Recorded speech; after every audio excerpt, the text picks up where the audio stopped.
How to remove your sponsor on Cash App. First things first, open up Cash App on your phone.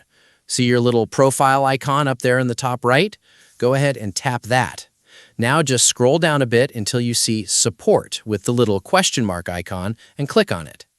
Once you're in the Help menu, scroll all the way down to the bottom of the list and tap Something Else.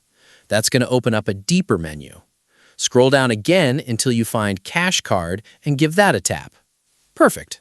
Now look all the way at the bottom of the page for the big button that says Contact Support and hit that. The app is going to ask you which transaction you're writing about, but since this is an account settings issue, just look at the very bottom and tap Not About a Transaction.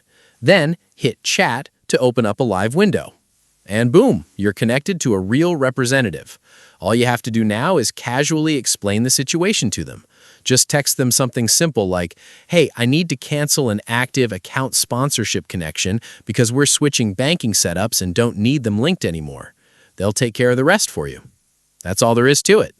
If you also want to unlock your crypto features next, check out my video on how to find your Cash App Bitcoin wallet address right here. See ya!